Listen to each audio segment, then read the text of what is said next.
In Sartre's Existentialism is a Humanism, he outlines the most fundamental idea of existentialism, which is existence precedes essence.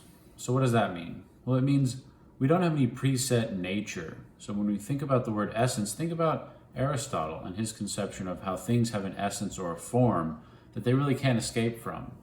And Sartre is saying we don't have anything like that. Our circumstances, our upbringing, our biological nature, none of that is something that shapes us in a way that we can't transcend. So Sartre says, why should we think that existence precedes essence? Well, we're not like the kind of thing that was created by an artisan, for example, where you have a plan or a preset rubric, and then you go about making the thing. His example is a paper knife or, say, a pair of scissors. A pair of scissors is a specific type of thing, and you have a specific list of features that a pair of scissors needs to have in order to be a pair of scissors. And if you're going to make a pair of scissors, then the artisan who's making the scissors has a preset plan, and they go about constructing a pair of scissors. But because Sartre is an atheist and he thinks God does not exist, he says there's no place for this essence to exist. It can't exist in the mind of God, right? A very typical idea is that we have some essence as human beings that exists in God's mind, and then God goes about creating us out of that plan. And if that was true, then human beings would have an essence. Whatever it is that God had planned for us would be our essence. But Sartre thinks there isn't anything like that. We are just thrown into the world, we exist, and then we start going about creating our own essence based on what we do. So we are what we do.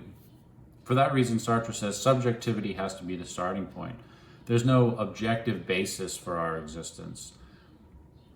We're just subjectivity, pure and simple. That's just what we are. And so Sartre says man is nothing but what he makes himself. And that's the first principle of existentialism. So you can't blame your circumstances. There's a popular notion, and this was very popular around Sartre's time, that everything you do is kind of comes out of your childhood. What your parents did to you kind of led you to do this and that, and you can kind of blame your parents or this and that. That's how I was brought up. And Sartre's saying that's nothing but an excuse. We are totally free to transcend our circumstances and become something else other than what we were taught to be or what we think is in our nature. Now that leads to these three fundamental elements of human experience that Sartre wants to talk about in the remainder of Existentialism as a Humanism. So because we're free and because we can't blame our circumstances, well, that seems good in one sense because we can do what we want to do. But in another way, it seems really bad because it leads to what Sartre calls anguish. We're anguished over our freedom. We can't escape the responsibility of our choices because our choices are ours and they're not being determined by what came before. Moreover, suppose you want to commit yourself to doing something. Say you want to commit to graduating from college. You can't guarantee to yourself. There's no guarantees in life. There's no way to say, I know that I'm going to follow through with this commitment. You may, in various ways, fall away from that commitment. You may come to not even want to graduate college when the time comes. So the things that you want right now, you may not want later on. And that's a kind of scary thing because you don't have any firm basis for knowing how you're going to be in the future. So when we choose something, when we want to commit to something, and when we want to make something a long-term, protracted way of being rather than just something we do in the moment, we have to keep renewing that choice over and over and over again. There's no way to just make the choice once and for all and let that carry us on into the future. Now that's a tough thing to have to handle. And Sartre thinks either we feel anguished and anxiety about that, or we're merely hiding that fact from ourselves. So if you don't feel anxious about that, then you're just hiding from it.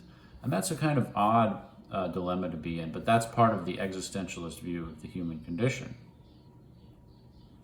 So we can't evade choice. We're in a circumstance, but we can't blame everything that happens on that circumstance. That circumstance is merely the ground for our choices, and the choices are what lead to who we really are.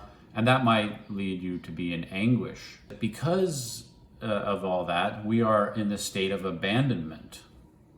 We're abandoned into the world without any preset guide. There's no guidebook about how to live. Now, of course, there's lots of self-help books out there, but there's no way to know which one is the right one to follow. Suppose you choose to buy self-help book A instead of self-help book B. Well, your choice to buy self-help book A rather than self-help book B is going to lead to whatever path you follow, right? So there's no a priori good for the human being. Remember, Aristotle, for example, said that there is an a priori good for the human being, that happiness is a certain form of life, and that all we have to do is kind of work our way into becoming the kind of thing that can be happy. And Sartre says there's no such preset path for us out there. We're abandoned into the world. So Sartre's example is, if you ask a priest what to do, you know what kind of advice you're going to get. You're going to get Christian advice. So the choice of who to ask for advice is itself already building in your choice. So you can't say, well, I asked the priest and he said to do this and that. Well, it was your choice to go to the priest rather than, say, the professor or the existentialist for advice. Moreover, how do we determine signs, right, that you should do something? If you're the type of person that thinks, well, there's certain things leading me to do A over B. I got a sign from God or something, or a sign from my own conscience or something. You still have to choose to interpret those formations as a sign. So consider Abraham, for example, from the biblical story of Abraham and Isaac. Abraham was asked by or commanded by God to sacrifice his son. And Abraham would have to have been in anguish, according to the existentialist reading, over that, because how does he know that that isn't just a voice in his head, that he hasn't just gone crazy? And there's no one out there besides yourself, according to the existentialist, who can tell you whether you've gone crazy or not, whether or not the choices you're making are on the right path. You can ask this and that person, but ultimately it's up to you. There's no way for anyone else to say, oh, that really was God's voice, or you really are going on the correct path.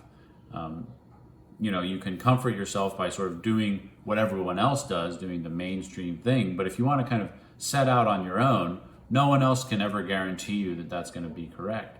And that's a pretty interesting part of our experience, that it's universally held by people that have kind of struck out on their own path, that usually most other people tend not to endorse them. They say you shouldn't do this and that, and it takes some strength to say, no, this is the right path for me. And you're never going to get a guarantee about that. And that can lead to the third element of our experience that the existentialist emphasizes, which is despair. So because you're sort of left to your own devices here, and you know that no one else is going to be guaranteed to carry through their commitments, you can only count on your own possibilities. And anything that I choose can be threatened by other people's actions. For example, if my project is to become the President of the United States, I know that my possibility of becoming the President of the United States is limited by how other people are going to vote. And even if I think I have 51% of the support behind me, I don't have any guarantee that they're going to carry through with their commitments. Just like I don't have any guarantee that I'm going to carry through with my commitments. So come election day, maybe all the people who are going to sort of vote for me, they just don't show up. That's part of their freedom. Just as I'm free, they're also free.